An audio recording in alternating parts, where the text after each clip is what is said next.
Myself Shipra Joshi and today's topic is servlet life cycle. Basically servlet life cycle में हम पहले PPT के through explain करेंगे कि सर्वलेट काम कैसे करती है और उसके बाद हम इसको प्रोग्राम के थ्रू एक्सप्लेन करेंगे। सबसे पहले सर्वलेट लाइफ साइकिल में सर्वलेट के बेसिकली 3 स्टेजेस होते हैं। लाइफ साइकिल में 5 मेथड्स होती हैं लेकिन लाइफ में 3 स्टेजेस होती हैं। सबसे पहली होती है इनिट स्टेज, इनिट मेथड जो एक बार कॉल होती है। जब भी आपकी सर्वलेट पहली बार सर्वर पर लोड होती है, जब भी क्लाइंट उसे रिक्वेस्ट करता है और वो लोड होती है, तब इनिट मेथड कॉल करते हैं। जितनी बार नई नई सर्विसेज रिक्वेस्ट की जाती हैं, जब भी उस पेज को बार बार लोड किया जाता है या रिफ़्रेश किया जाता है, तो सर्विस मेथड कॉल करती है। Service method handles multiple client request and sends response. अगर 10 क्लाइंट ने हमारी एक ही सर्वलेट को कॉल किया है तो सर्विस मेथड 10 टाइम्स कॉल होगी, लेकिन जो इनिट मेथड है वो एक बार कॉल होगी। और थर्ड लास्ट स्टेज होती है डिस्ट्रॉय मेथड। वैन जब क्लाइंट का काम कंप्लीट हो जाता है और वो सर्वलेट को बंद कर देता है, क्लोज कर देता है, तो हमारी डिस्ट्रॉय मेथड कॉल होती है। याद रखना डिस्ट्रॉय मेथड भी सिर्फ एक बार कॉल होती है। इनिट मेथड 1 टाइम कॉलिंग होती है, सर्विस मेथड हर रिक्वेस्ट के साथ कॉल होती है और डिस्ट्रॉय भी 1 टाइम कॉलिंग होती है जब सर्वलेट को डिस्ट्रॉय किया जाता है तब। नेक्स्ट है सर्वलेट की मेथड्स। बेसिकली हमने 3 मेथड्स के बारे में डिस्कस कर लिया, लेकिन 5 स्टेजेस होती हैं। 5 स्टेजेस में सबसे पहली स्टेज होती है जब सर्वलेट को सर्वर पर लोड किया जाता है। तो फर्स्ट स्टेज है load the servlet class. Second होता है क्रिएट सर्वलेट इंस्टेंस, मीन्स जिस सर्वलेट के थ्रू जिस क्लास के थ्रू सर्वलेट क्रिएट की गई है उसका ऑब्जेक्ट क्रिएट करना, मीन्स उसका इंस्टेंस क्रिएट करना। थर्ड स्टेप होती है जब हम उस ऑब्जेक्ट को क्रिएट करते हैं तो सबसे पहले उस ऑब्जेक्ट के थ्रू इनिट मेथड कॉल होती है। इनिट मेथड के थ्रू सर्वलेट को इनिशियलाइज किया जाता है। उसके बाद फोर्थ स्टेज में आती है service method. Service method servlet के एग्जीक्यूशन का काम करती है। एक्चुअल में जो भी टास्क करानी होती है वो सर्विस मेथड में की जाती है। और जब सर्वलेट के ऑब्जेक्ट को डिस्ट्रॉय करना होता है, अब we have no use for servlet class, तो हम उस ऑब्जेक्ट को डिस्ट्रॉय करते हैं, तो उसके लिए डिस्ट्रॉय मेथड कॉल की जाती है। ये 5 स्टेजेस होती है सर्वलेट की लाइफ साइकिल में। स्टेप मैंने जैसे एक्सप्लेन किया, step 1, 2, 3 are executed only once, means servlet को लोड करना, उसका ऑब्जेक्ट क्रिएट करना और इनिट मेथड कॉल करना, ये 1 टाइम टास्क है। Step 4 is executed multiple times. जब भी कोई रिक्वेस्ट आएगी तब सर्विस मेथड कॉल होगी। अगर 5 बार रिक्वेस्ट आई है तो 5 टाइम्स सर्विस मेथड कॉल होगी। और जब लास्ट में हमारी सर्वलेट को हमें सर्वर पे से हटाना है, सर्वलेट कंटेनर से रिमूव करना है, तो हम डिस्ट्रॉय मेथड कॉल करेंगे। So step 1, 2, 3 and 5th are executed only 1 time. Next है when the request of user to servlet, the servlet will call the method service. Basically जब भी कोई रिक्वेस्ट आती है तो सर्वलेट कौन सी मेथड कॉल करता है? Service method. लेकिन सर्विस मेथड को हमने 2 पार्ट में डिवाइड कर दिया गया है, डू गेट और डू पोस्ट। जब रिक्वेस्ट की गई सर्वलेट को गेट मेथड के थ्रू कॉल किया जाता है तो डू गेट मेथड कॉल होती है, और जब पोस्ट मेथड के थ्रू कॉल किया जाता है तो डू पोस्ट मेथड कॉल की जाती है। और जब काम ख़त्म हो जाएगा तो हम डिस्ट्रॉय मेथड कॉल करेंगे। Basically this is the servlet life cycle. इसके बाद अब हम नेक्स्ट काम करेंगे, हम अपना एक्लिप्स ऑन करेंगे। स्टार्ट एक्लिप्स ऑन करके हमको कुछ प्री रिक्वेस्टीज़ देखना पड़ेगा कि हमारे पास क्या क्या अवेलेबल है। जब तक एक्लिप्स ओपन हो रहा है मैं आपको ये चीज़ें एक्सप्लेन कर देती हूँ कि हमको क्या क्या चाहिए। हमारा स्टार्ट हो गया है। हमको सबसे पहले ये देखना है कि हमारे पास सारी चीज़ें अवेलेबल हैं या नहीं। हमको अपना डायनेमिक वेब प्रोजेक्ट बनाने के लिए, हमको अपनी सर्वलेट बनाने के लिए कुछ चीज़ों की रिक्वायरमेंट होगी, उनको हम चेक करेंगे। हेल्प में जाएंगे, यहाँ पर एक्लिप्स मार्केट प्लेस मिलेगा या फिर इंस्टॉल न्यू सॉफ्टवेयर, आप इन दोनों में से किसी भी ऑप्शन में जा सकते हैं। मैं एक्लिप्स मार्केट प्लेस में जा रही हूँ। इसमें आपको कुछ प्लगइन्स इंस्टॉल करने हैं ताकि आप वेब प्रोजेक्ट्स बना सकें, डायनेमिक वेब प्रोजेक्ट्स बना सकें। मेरे पास ये सारे प्लगइन्स इंस्टॉल हैं, इसलिए मैं आपको इनके नाम बता रही हूँ और आपको इनको इंस्टॉल करना रहेगा, तभी ऑप्शंस आपके सिस्टम पर अवेलेबल होंगे।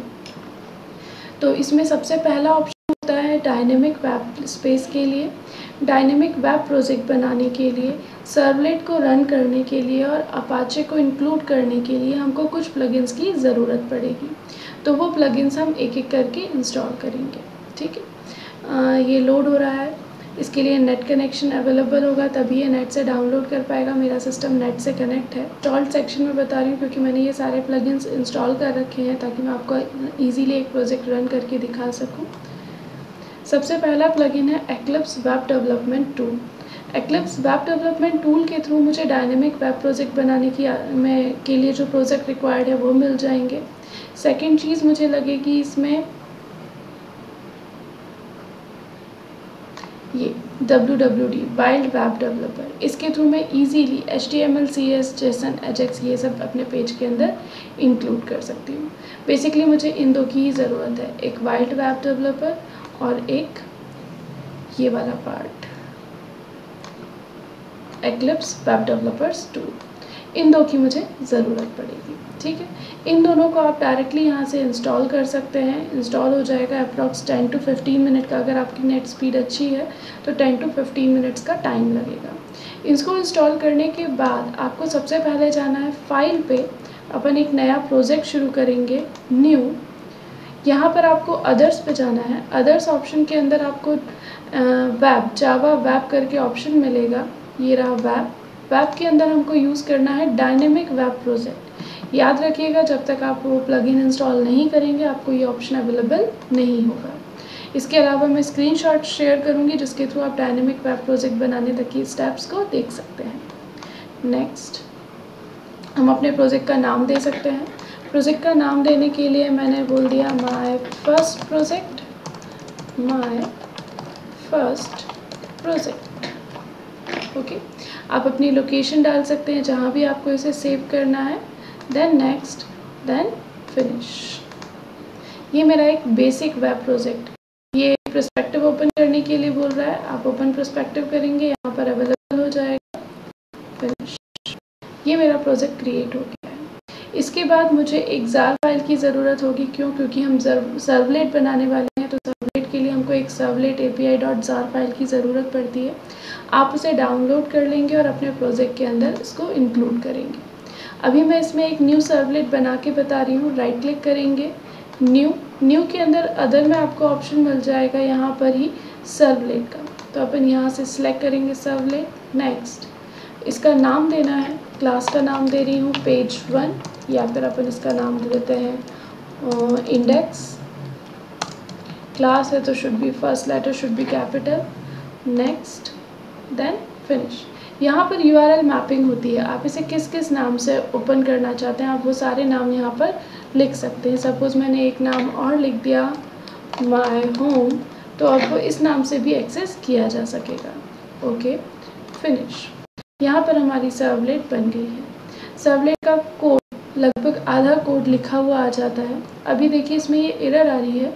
क्यों? क्योंकि ये HTTP सर्वलेट को आइडेंटिफाई नहीं कर पा रहा है। ये बोल रहा है create a class HTTP servlet. ये इसीलिए आ रही है क्योंकि हमने सर्वलेट पैकेज को अपने प्रोजेक्ट के अंदर इंपोर्ट नहीं किया है। ठीक है, सर्वलेट पैकेज को अपने प्रोजेक्ट में इंक्लूड करने के लिए हम जावा रिसोर्सेज पे जाएंगे, प्रोजेक्ट पे जाएंगे। प्रोजेक्ट पे राइट क्लिक करेंगे। राइट क्लिक करके आपको यहाँ पर एक बिल्ड का ऑप्शन मिलेगा, build path, configure build path. और इस बिल्ड पाथ में हमको एक्सटर्नल जार लाइब्रेरी इंपोर्ट करनी है। ये जार लाइब्रेरी हम इंपोर्ट करेंगे मॉड्यूल पाथ के अंदर। Add external jar. मेरी जार फाइल जहाँ सेव है मैं उस लोकेशन से जार फाइल को उठाऊँ। सर्वलेट API.jar ओपन करेंगे, अप्लाई एंड क्लोज। जैसे ही मैं इसको इंपोर्ट करूँगी मेरी सारी एरर्स चली जाएंगी। मतलब अब मेरा सर्वलेट पैकेज मेरे पेज के अंदर इंपोर्ट हो चुका है। अब नेक्स्ट काम मुझे यहाँ पर क्या करना है। यहाँ पर हमारे पास दो मेथड्स अवेलेबल हैं, डू गेट और डू पोस्ट। याद रखिए, जब भी आप सर्वलेट को डायरेक्टली रन करते हो तो हमेशा डू गेट मेथड कॉल होती है। तो यहीं पर मैं एक कोड लिख रही हूँ। जब भी हमको पेज पर कुछ लिखना होता है, इस कोड को मैं एक लाइन को डिलीट कर रही हूँ। जब भी हमको अपने पेज पर कुछ लिखना होता है तो हमें प्रिंट राइटर की ज़रूरत पड़ती है। तो प्रिंट राइटर क्लास का ऑब्जेक्ट बना रही हूँ, रेफरेंस बना रही हूँ। प्रिंट राइटर आउट, नाम कुछ भी दे सकते हैं, इक्वल्स टू रिस्पॉन्स। ये जो ऑब्जेक्ट है ये इनिशिएट किसके थ्रू होता है? रिस्पॉन्स के through. Response dot gate writer. आप देख रहे होंगे मेरे कोड में एरर आ रही है क्योंकि मैंने प्रिंट राइटर को इंपोर्ट नहीं किया है। हम यहीं पर कर्सर लेके जाएंगे तो ये हमको ऑप्शन देगा, मैं इसी के थ्रू इंपोर्ट कर रही हूँ। अब मुझे पेज पे कुछ भी लिखना है, आउट डॉट प्रिंट मैंने लिखा हेलो वर्ल्ड। अब इस सर्वलेट को अपन रन करेंगे, राइट क्लिक करेंगे, रन एज सर्वर, सेव। अब यहाँ पर सर्वर अवेलेबल नहीं है, सर्वर मुझे इंस्टॉल करना पड़ेगा अपाचे पे। अपाचे पे आप टॉमकेट 8.0 या 8.5 कोई भी इंस्टॉल, यहाँ से हमको सर्वर चूज़ करना है, हम वर्जन 8.0 यूज़ कर रहे हैं। Next, download and install, accept किया, फिनिश।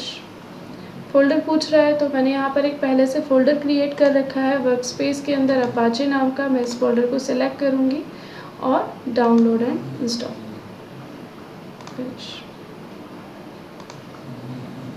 ये इंस्टॉलिंग हो रही है, इंस्टॉलिंग कंप्लीट होने का वेट करते हैं। जैसे ही इंस्टॉलिंग कंप्लीट हो जाएगी, हमारा जो अपाचे हमारा जो सर्वर है जिस पर हमको अपना कोड रन करना है वो अवेलेबल हो जाए। देखिए अब हमारा सारा अपाचे सर्वर इंस्टॉल हो गया है। इंस्टॉल करने के बाद अब हमको कुछ खास काम नहीं करना है, राइट क्लिक करेंगे, रन एज सर्वर। अब हमारा सर्वर इंस्टॉल है तो Tomcat version 8.0 server started. Then next हमको अपना सर्वर रन करना है, फिनिश, और वो यहीं पर रन हो जाएगा हेलो वर्ल्ड। आप चाहो तो इस URL को कॉपी करके अपने ब्राउज़र पे भी रन कर सकते हो। मैं इसको ब्राउज़र पे भी रन करके बता रही हूँ। यहाँ पर हम ये URL पेस्ट करेंगे, हमारा प्रोजेक्ट रन हो जाएगा हेलो वर्ल्ड। ठीक है, ये हमारी पहली सर्वलेट है। पहली सर्वलेट के कोड में हमने कुछ खास नहीं किया है। पहली सर्वलेट के कोड के लिए हमने सिर्फ एक प्रिंट राइटर क्लास का ऑब्जेक्ट बनाया है, उसको रिस्पॉन्स डॉट गेट राइटर से इनिशिएट किया है और उसके बाद आउट डॉट प्रिंट एलन के थ्रू हमने पेज पर कोड प्रिंट करके देखा है। Thank you. नेक्स्ट क्लास में हम देखेंगे कि हम एक लॉगिन एप्लीकेशन बनाएंगे, एक फॉर्म डिज़ाइन करेंगे और उसके थ्रू एक बेसिक यूज़र नेम पासवर्ड के बेसिस पे रीडायरेक्शन करके देखेंगे। ओके।